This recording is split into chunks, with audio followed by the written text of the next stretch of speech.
So thank you for joining us this afternoon. We're pleased to have an opportunity to conduct this fireside chat regarding best practices for bringing AR to the enterprise. My name is Eric Braddom. I'm the General Manager of AR/VR Solutions at Flex. For those of you that are unfamiliar with Flex, Flex is one of the world's largest manufacturers. Manufacture everything from smart clothes to smartphones and everything else in between. So we have a design team that focuses on joint design programs that's based in Shanghai. And we have kind of a unique perspective because we work not only with companies developing AR/VR solutions, but with the companies that would like to purchase AR/VR solutions. And at Flex, we're also not only a creator, but also we have needs in our manufacturing lines as well to apply XR technologies. So today I'd like to introduce our distinguished guests. So first we have Sivan, Iram. So Sivan is a vice president at Lumus. He works with customers, partners, and ecosystem members on their solutions. Prior to joining Lumus, he was the general manager at River Studios, an AR/VR content studio. He has a degree in software engineering and an MBA from Harvard Business School. So welcome.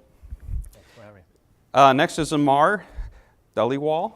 Perfect. Okay, and Amar is a senior vice president at Atheer. He has over 20 years in enterprise software experience.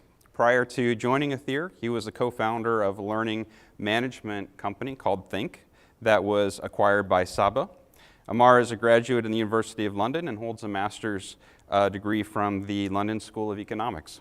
So welcome. Thank you, Eric. So I'd like to start off with a brief introduction to the reference design that we've created at Flex for augmented reality in industrial and enterprise applications. So it's really to address two main applications that we see being work instruction and accessing remote experts. So if we could show that video, please, and I'll talk over it as we go. So this is the HMD, and you can see there's no blockage of the peripheral vision. It's ANSI Z87 safety rated, and I'll talk about some of the other features. This is one of our technicians setting up a Flex robotic cell.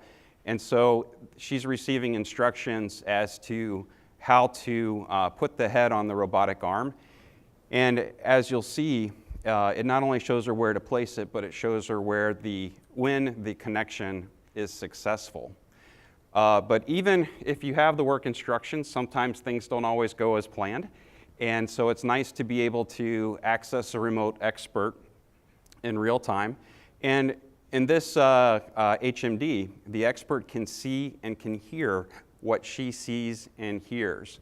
So we found that's quite valuable, and he's able to quickly show her where the trouble areas might be. Another aspect of this that's very exciting is we have customers across many of our markets, including smart energy, automotive, consumer, and industrial applications that are looking for augmented reality solutions. And we really use this platform with our customers to shorten their time to market and to lower their development costs. So I just wanted to take a moment and share that with you. So now I'd like to move to our guests. And first I'll go to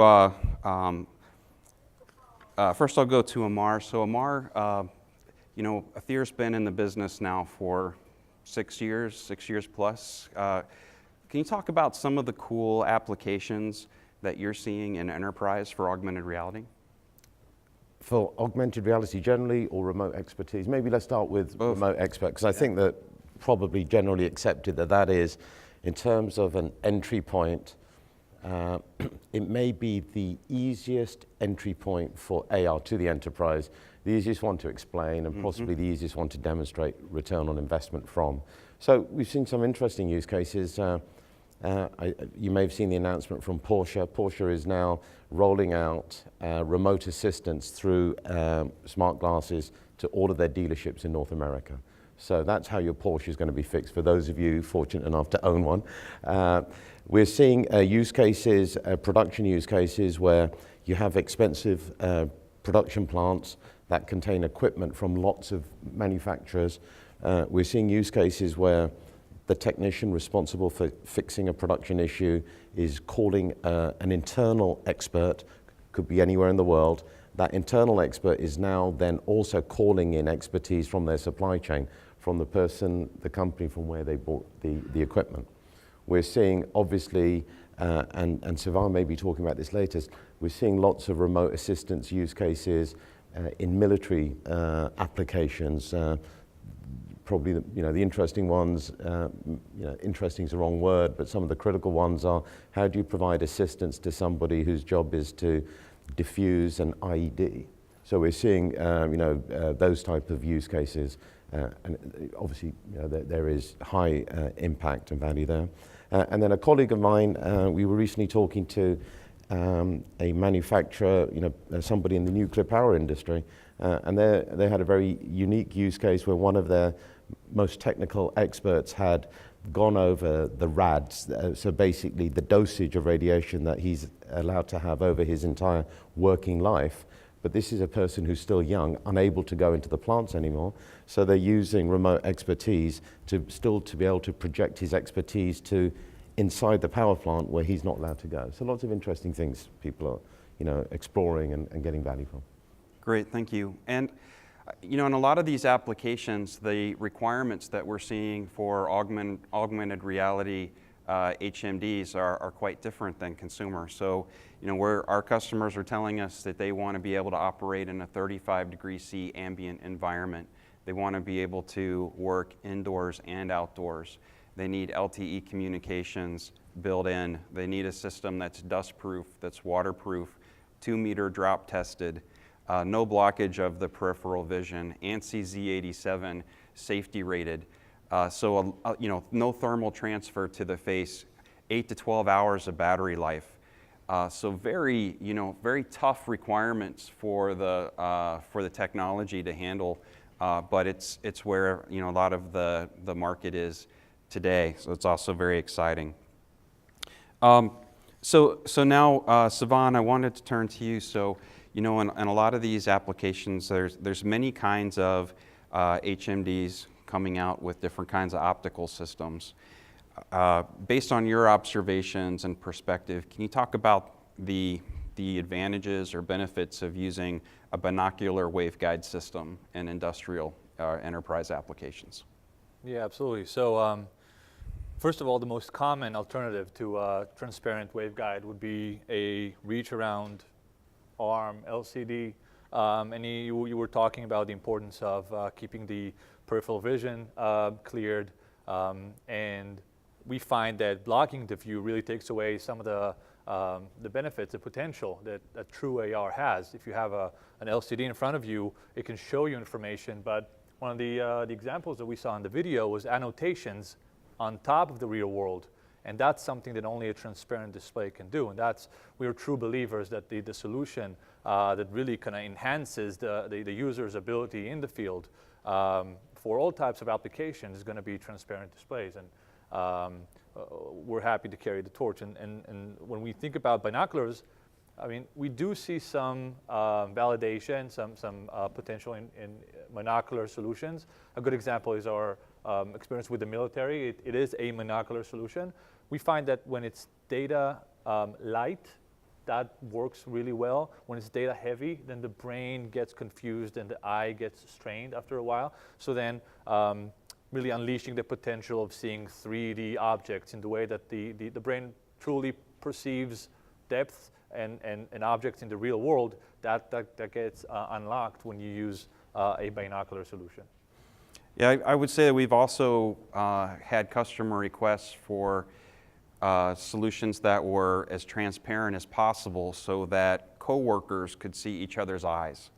They have a tough time forming relationships at work when you can't even see the other person's eyes.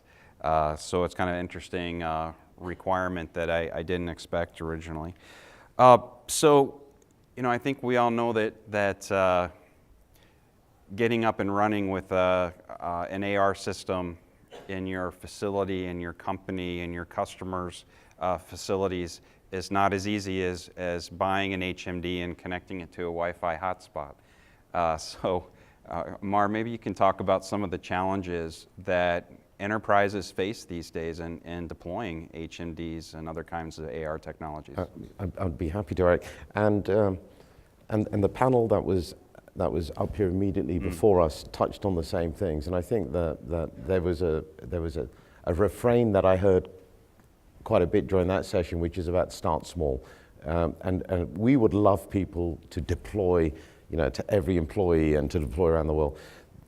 We don't think that's a good strategy. We actually think that typically the first thing we'll say to a customer is, number one, don't boil the ocean in starting.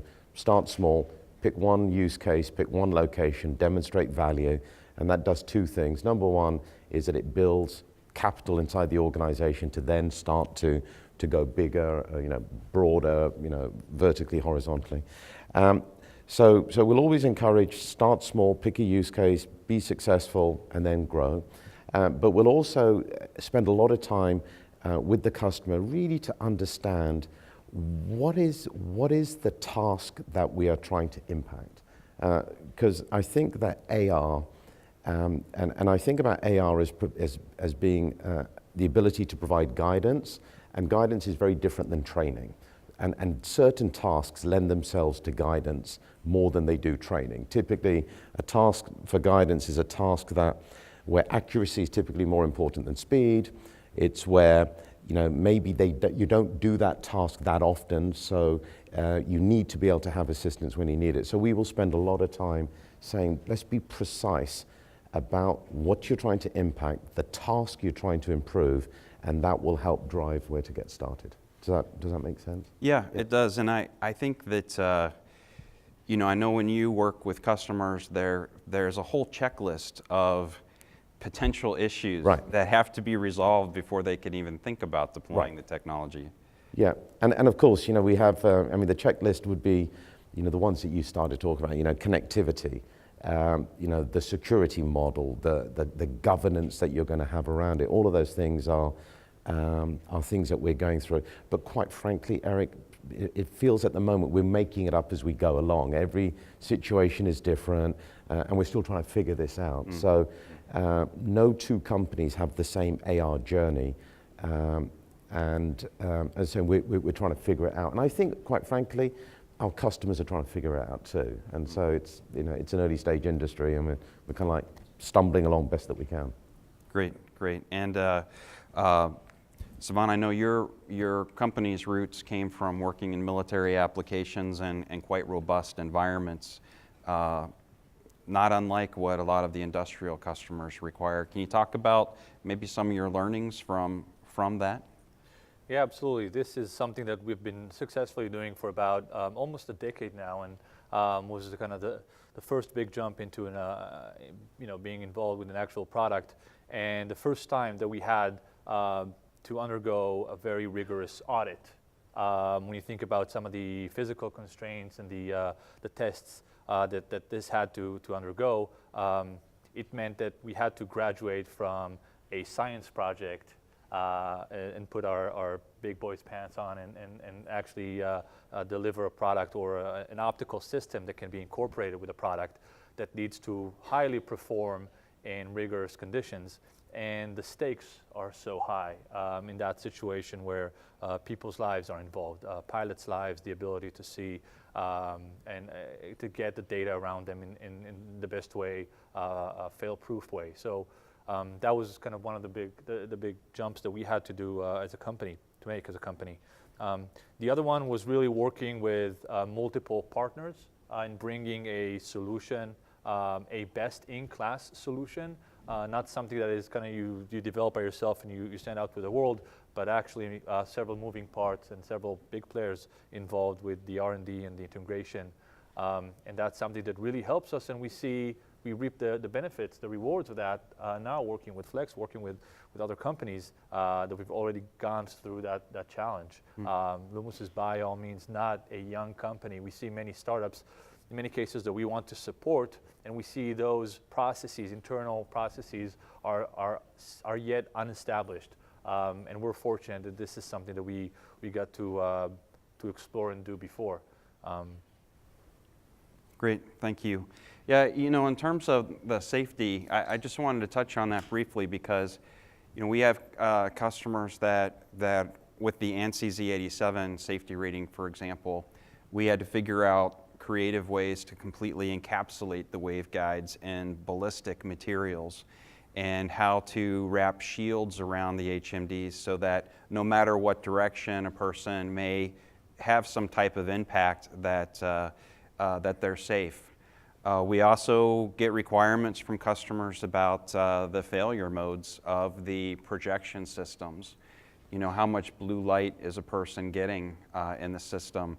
If there should be a flash of power, like a power surge, do you have to worry about somebody getting blinded? What about the light intensity over time?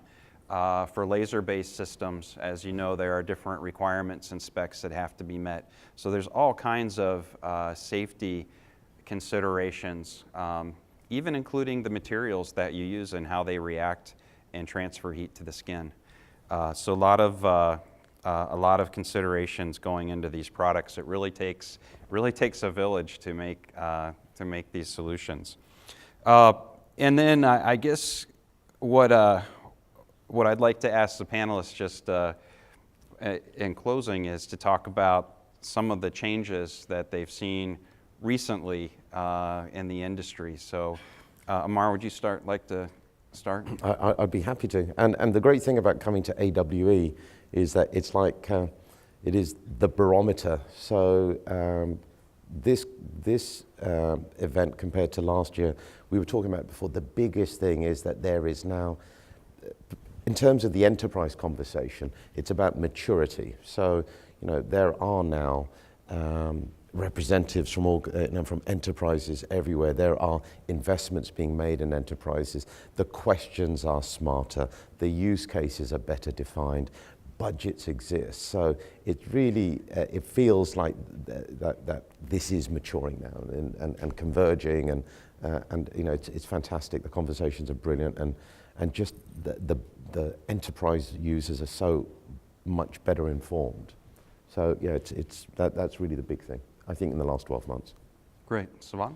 Yeah, and I would echo that. And I think when you think about the level of education and the know-how and what people understand, the true potential of this, and we see that across the board from enterprise and industrial use cases all the way down to consumer use cases. And you could already see experiences, things that we were talking before, sparks of magic. A lot of people refer to Pokemon Go on the consumer end as something that really can educate the market, even if it wasn't true AR, if it didn't track, if it didn't have all the fancy stuff that true AR can bring. Just from a perspective of educating people what this can do. Definitely the level of budgets, the investments, the overall money that's being put into this industry is completely different. We see it year by year. Even the talent that goes into companies, the size of companies, and their understanding of how the technology can really bring business value. So we see that maturity is a good way of kind of putting it all together, and it feels like jump starting an industry, and you kind of see the cycle, you see the adoption and the excitement that everybody gets. So I think we're all going to look back at this, and I'm stealing from John Carmack from a few years ago, but we're going to look back at these days as the early days, the good old days of AR, and we're going to be proud of being a part of it. It is a great and very exciting time for us. And I would just conclude with my own thoughts on the transition. We've really come from talking about a single use case or a single return on investment model to companies talking about hundreds of units being deployed. So it's a very exciting time. With that, I'd like to thank everybody for their time. And if you have questions, feel free to come up to us and grab us as we exit in the back. Thank you so much. Thanks.